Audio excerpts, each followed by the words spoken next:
Hello friends, my self doctor Ayesha, A BHMS MD homeopathic doctor. आज मैं आप सबके साथ एक ऐसी डिजीज़ के बारे में डिस्कस करने जा रही हूँ जो ज़्यादातर नावेडेज दिख रहा है और फैल भी रहा है बहुत ज़्यादा, जिसका नाम है कंजंक्टिवाइटिस, जिसको पिंक आई भी बोलते हैं। और आम तौर पे लोग इसको आँख आना या फिर आँखों का गुलाबी होना का नाम से भी जानते हैं। कंजंक्टिवाइटिस होता क्या है? कंजंक्टिवाइटिस का मतलब है कि हमारा आँखों का आईबॉल का जो वाइट पार्ट है जिसको कवर करता है कंजंक्टिवा, वो फूल जाता है, मतलब सूजन हो जाती है और वहाँ पे इरिटेशन होती है। ज़्यादातर ये वायरल इन्फेक्शन होती है, बट ये बैक्टीरियल इन्फेक्शन से भी हो सकती है या फिर कोई एलर्जिक रिएक्शन से भी हो सकती है। तो चलिए अब जानते हैं कि स्प्रेड कैसे होता है, हाउ इट स्प्रेड्स। तो सबसे पहले है कि अगर किस कोई भी इंसान को इन्फेक्शन है कंजंक्टिवाइटिस से, तो उनका अगर आँखों का कोई भी सिक्रीशंस से हमारा कांटेक्ट होती है, टच होता है, तो उससे स्प्रेड होगा। दूसरा, स्किन टू स्किन कांटेक्ट, जैसे कि अगर हमने हैंडशेक किया, हग किया, वैसे भी स्प्रेड हो सकता है। तीसरा, अगर कोई भी दूषित जगह पे हमने टच किया, कांटेक्ट पे गए, लाइक कोई भी कंटामिनेटेड सरफेस पे, तो उससे भी स्प्रेड हो सकता है। अब इसका लक्षण क्या क्या है? लक्षण तो आप सबको पता ही होगा, मतलब लाइक थोड़ा बहुत सबको पता है कि आँखों में जलन, आँखों में खुजली, आँख लाल पड़ जाता है, बहुत ज़्यादा आँखों से वाटरी सिक्रेशन होती है। तो ये सबको पता है, बट मैं सीक्वेंस वाइज आप सबको एक एक पॉइंट बताऊंगी। तो सबसे पहला है कि आँखों का पिंक या red colouration of white part of the eye में हो, लाइक आइज़ का वाइट पार्ट पिंक या रेड कलरेशन आपको दिखेगा। देन उसमें सूजन होगा, लाइक कंजंक्टिवा में सूजन होगा, जो मैंने पहले भी बताया, जो layer white part of the eye ball को या आईलिड को कवर करता है। तीसरा, आँखों से बहुत ज़्यादा मतलब आंसू गिरेगा, टीयर प्रोडक्शन बहुत ज़्यादा होगा। उसके बाद आँखों में इचिंग, आँखों में जलन, बर्निंग, और फिर उसमें इरिटेशन भी होगा। फिर अगर आपने कॉन्टैक्ट लेंसेस अगर यूज़ कर रहे हो तो वो उधर अनकम्फर्टेबल फील होगा, और फिर वो एक जगह में रुकेगा नहीं, पेन बहुत ज़्यादा होगा। फिर क्रस्ट फॉर्म होगा, जिसको पपड़ी भी कहते हैं, कि आँखों का आईलिड्स या आईलैशेस पे क्रस्ट फॉर्म होगा, जो यूजुअली मॉर्निंग के टाइम में ज़्यादा दिखता है। और आँखों में आपको लगेगा कि कोई फॉरेन बॉडी घुसा है, जिसके लिए आपको बहुत अर्जिंग रहेगी रब करने का, खुजाने का। तो ये सारा लगभग सिम्टम्स मैंने कवर किया। अब आते हैं इसका सबसे इम्पॉर्टेंट पार्ट, प्रिवेंशन। इसको हम कैसे प्रिवेंट करें? अगर प्रिवेंट ही कर लिए तो फिर हमें कोई उतना प्रॉब्लम्स का सामना नहीं करना पड़ेगा। प्रिवेंशन में सबसे पहले है कि हमारा जो हाथ है उसको आइस में टच ज़्यादा करना नहीं है। फिर हाथ को रेगुलर बेसिस पे वॉश करना है, और हम हमारा पिलो कवर है उसको हमें चेंज करना है, बेडिंग चेंज करना है। और उसके बाद अगर टॉवेल है हमारा, उसको हमेशा क्लीन रखना है, कपड़ों को ऑफनली या फ्रिक्वेंटली हमें उसको वॉश करना है।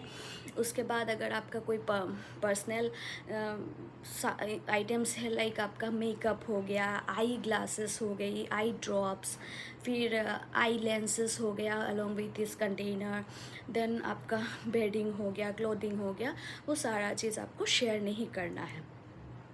तो प्रिवेंशन भी हमने कवर कर लिया। अब आते हैं इसका होम्योपैथिक मेडिसिन के क्या क्या इफ़ेक्टिव होम्योपैथिक मेडिसिन है जो नावेडेज दिया भी जा रहा है और इफ़ेक्टिव रिजल्ट्स मिल रहा है। उनमें से मैं 4-5 आपको बताऊंगी। लेकिन इससे पहले आप सबको ये जानना ज़रूरी है कि अगर आपको नहीं हुआ और आपके आसपास किसी को हो रहा है, लाइक आपका फैमिली फ्रेंड्स, या जहाँ आपको आपका उठना बैठना है, फैमिली में किसी को हो गया, फिर या फिर ऑफिस में किसी को, या फिर कहीं पे भी, जहाँ स्कूल कॉलेजेस कहीं पे भी किसी को हो गया और आपको डर है कि मुझे हो सकता है, तो इसके लिए हमारे पास प्रिवेंटिव होम्योपैथिक मेडिसिन्स भी है। उसका नाम है सल्फ़र 30CH। अगर इस मेडिसिन को आप 4-4 बूंद करके morning empty stomach 5 to 7 days लेते हैं वंस डेली, तो कोई भी उम्र का, बच्चों से लेके बूढ़ा तो कि सबका डोसेज सेम रहेगा, तो आप इस चीज़ को प्रिवेंट कर सकते हैं।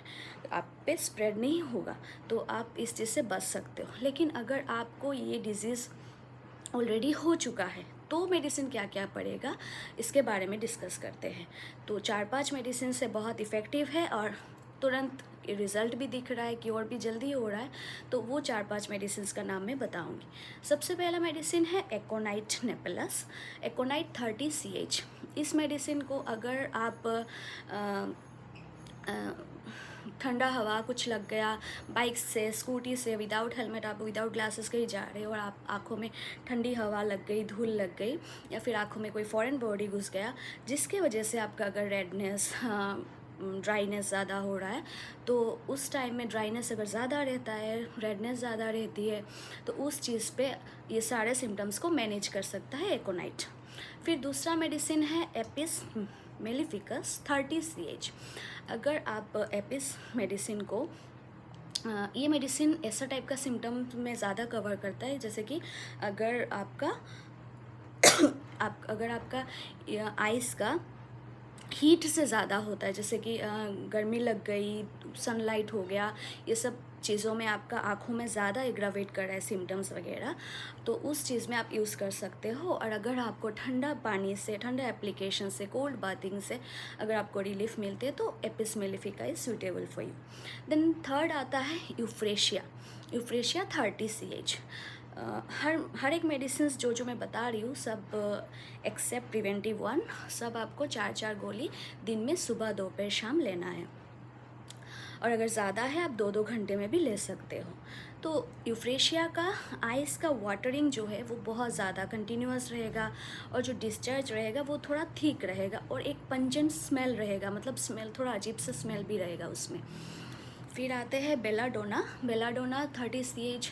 अगर आँखों में रेडनेस बहुत ज़्यादा है, पेन है, और साथ में फेस भी बहुत लाल पड़ गया, तो उस टाइम आप बेलाडोना ले सकते हो, हर 2-2 घंटे में इंस्टेंट रिलीफ मिलेगा।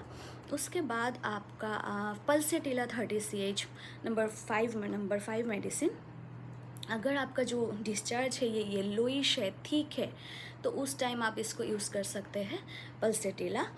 अगर डिस्चार्ज जो निकलता है आपको अगर येलोइश दिखता है, तो पल्सेटिला इसमें बहुत अच्छा काम करेगा। तो ये 4-5 मेडिसिन मैंने बताया, बट स्टिल आप लोग लेने से पहले अपना नज़दीकी कोई होम्योपैथिक डॉक्टर से कंसल्ट कर सकते हैं। तो इस डिज़ीज़ में मैंने ऑलमोस्ट सब कवर किया ब्रीफली, लाइक सबसे पहले कंजंक्टिवाइटिस क्या होता है, देन इसका कॉजेशन ये कैसे होता है, स्प्रेड कैसे होता है, इसका लक्षण है, दिस सिम्टम्स, और उसके बाद इसका प्रिवेंशन कैसे प्रिवेंट कर सकते हैं, और बाद में मेडिसिन्स में homeopathic medicines along with homeopathic preventive medicines भी मैंने बता दिया। तो यहाँ मैंने सब कवर कर लिया। उसके बाद भी आप लोगों को कोई क्वेरीज है तो आप लोग कमेंट सेक्शन में मुझे कमेंट कर सकते हैं। टिल देन आज के लिए इतना ही। अगर नेक्स्ट वीडियो में मैं और एक ऐसा मैं डिज़ीज़ के बारे में डिस्कस करूँगी जो बहुत ही कॉमन है और बहुत ज़्यादा दिख रहा है, होने को मिल रहा है, वैसा एक डिज़ीज़ लेके आऊँगी। टिल देन अगर आपको अच्छा लगा हो तो लाइक, कमेंट एंड सब्सक्राइब ज़रूर करिए, और अपना फ्रेंड्स एंड फैमिली को ज़रूर शेयर करिएगा। Till then take care and stay healthy.